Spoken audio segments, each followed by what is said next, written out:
2023년 5월 22일 미국 캘리포니아 주 팔름데일에서 한 여성이 아들이 이유 없이 숨을 멈췄다고 9711에 신고했습니다. 911 구조대가 도착했을 때 그들은 소년의 온몸에 상처가 가득한 모습을 보고 충격을 받았습니다. 집 안에서 발견된 진실은 8살 소년에게 있어 지옥과도 같은 현실이었습니다. 가브리엘 다니엘 페르난데스는 2005년 2월 20일에 태어났습니다. 그는 아버지 아놀드 콘트레라스와 어머니 펄 페르난데스의 사랑의 결정체였습니다. 가브리엘이 태어난 지 얼마 지나지 않아 그는 그의 삼촌 마이클 레모스 카란자와 그의 배우자 데이비드 마르티네스의 보호를 받았습니다. 그들은 가브리엘을 4년 동안 계속 키웠습니다. 2009년에 가브리엘은 4살의 외조부모와 함께 살게 되었는데 이는 그의 할아버지가 카란자와 마르티네스의 동성애 관계를 반대했기 때문입니다. 그는 외조부모와 함께 평화로운 삶을 살았으나 2012년에 그의 어머니 펄 페르난데스와 그녀의 남자친구 이사우로 아길레가 양육권을 되찾으면서 상황이 달라졌습니다.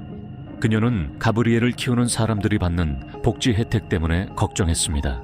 펄 페르난데스는 1983년 8월 29일에 태어났으며 그녀는 로버트와 산드라 페르난데스의 딸입니다.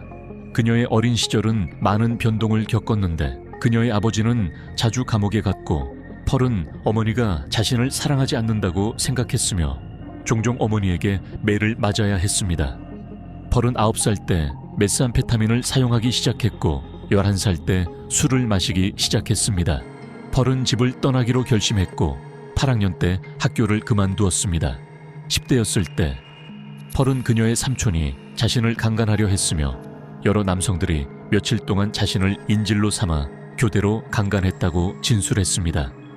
이 사건으로 인해 펄은 병원에서 회복 중 자살을 시도하려 했습니다. 펄은 아놀드 콘트레라스와의 사이에서 4명의 자녀를 두었으며 그중 한 명이 가브리엘입니다. 가브리엘이 태어난 후 그녀는 출생 3일 만에 병원에 그를 버렸습니다.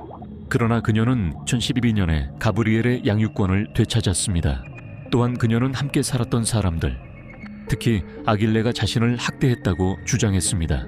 그러나 펄의 이모 엘리자베스 카란자와 그녀의 남편은 펄이 자신이 피해자라고 거짓 주장을 했으며 실제로는 펄이 연인들을 학대하고 통제했다고 주장했습니다.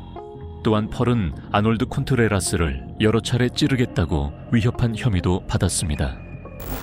아놀드 콘트레라스와의 관계가 끝난 후 펄은 자신의 남자친구 이사우로 아길레와 관계를 맺었습니다. 이사우로 아길레 또는 토니로 불리는 그는 1980년 6월 13일에 태어났습니다. 아길레는 초등학교에서 2학년을 유급했고 결국 학교를 그만두었습니다. 그는 우드랜드 파크 은퇴 호텔에서 일했으며 그곳에서 돌보미이자 운전기사로 일했습니다.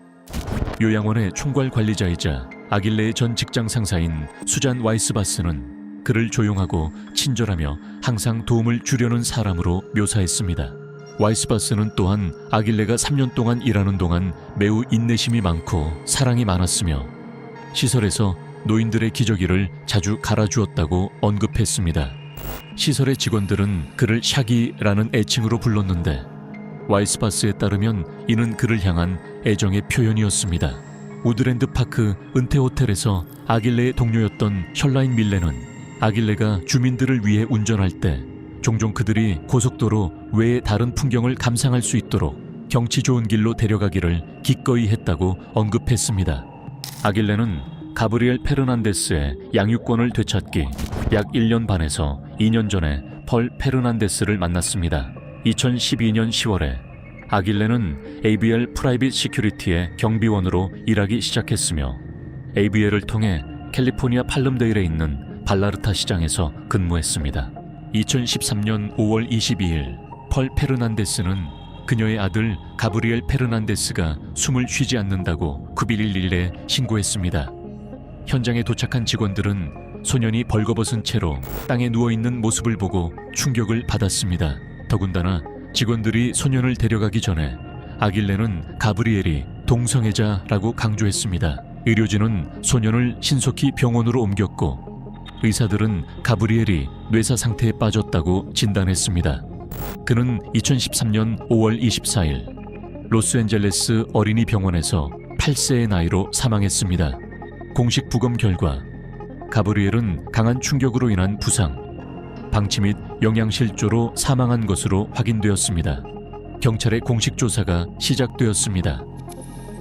사건을 깊이 파헤칠수록 펄 페르난데스 가족의 진정한 모습이 드러났습니다. 펄 페르난데스와 이사우로 아길레의 가정에서 8개월 동안 가브리엘 페르난데스는 체계적으로 학대와 고문을 당했습니다. 가브리엘은 자신의 어머니와 계부에게서 끊임없이 고문과 학대를 받았습니다. 그는 자주 신체적으로 폭행당해 뼈가 부러지기도 했습니다. 그뿐만 아니라 그는 배설물과 고양이 배설물을 억지로 먹어야 했습니다. 가브리엘이 구토를 하면 그들은 그가 토한 것을 다시 먹도록 강요했습니다. 그의 식사는 대부분 부패하거나 유통기한이 지난 음식이었습니다. 가브리엘의 몸에는 담배, 숟가락, 뜨거운 라이터로 인해 생긴 화상 자국이 있었습니다. 그뿐만 아니라 그는 비비총으로 얼굴과 사타구니를 포함한 여러 부위를 맞았습니다. 때로는 그들은 고문 방법을 바꿔 가스 스프레이를 뿌리고 가브리엘에게 여성복을 입히고 차가운 물로 목욕을 시켰습니다. 8개월 동안 가브리엘은 한 번도 제대로 잠을 잘 수 없었습니다. 왜냐하면 그가 잠을 잘 때는 묶이고 입이 막힌 채 작은 옷장에 갇혔기 때문입니다. 가브리엘의 형제자매들에 따르면 그가 학대를 당할 때 어머니와 계부는 그를 꼭두각시처럼 비웃었다고 합니다. 제니퍼 가르시아 교사는 가브리엘이 처음으로 체벌에 관한 질문을 하기 시작했을 때 의심을 품기 시작했습니다. 가르시아는 아동복지 한라인에 자신의 우려를 보고했습니다. 사회복지사 스테파니 로드리게스가 가브리엘의 문제를 담당하게 되었습니다. 가르시아는 가브리엘에게서 아동학대의 징후를 계속해서 발견했습니다. 여기에는 부어오른 입술과 빠진 머리카락이 포함되었습니다. 가브리엘은 또한 어머니가 비비총으로 얼굴을 쐈다고 말했습니다. 가르시아는 계속해서 아동복지 한라인에 전화를 걸었고 매번 사회복지사가 가브리엘을 조사할 것이라는 답변을 받았습니다. 그러나 실제로 의료검진은 이루어지지 않았고 사회복지사가 가브리엘의 집에 방문할 때마다 가브리엘과 직접 대화하는 대신 그의 어머니와만 이야기했습니다. 그래서 가르시아가 학대를 신고하기 위해 한라인에 전화를 걸 때마다 폭행은 더 심해졌습니다. 이로 인해 가브리엘은 집에서 일어난 일을 말하기를 꺼리게 되었습니다.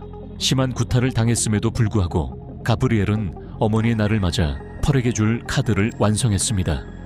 그는 장난감을 정리하지 않았다는 이유로 맞아 죽기 전이었습니다. 카드에는 그가 어머니를 얼마나 사랑하는지 쓰여 있었고 심지어 멈이라는 글자를 만들기 위해 알파벳 글자를 들고 사진을 찍었습니다.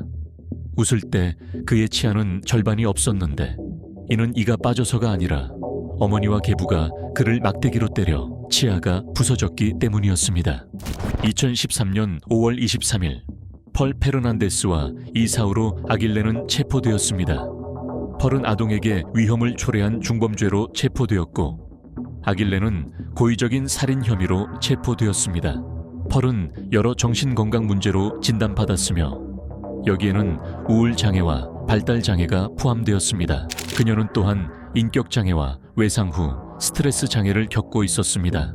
2011년 펄은 인지 능력 테스트를 보았으나 언어 이해력 부분에서 3%에 불과한 점수를 받았는데 이는 그녀의 지식 수준이 2학년 학생과 같다는 것을 의미합니다.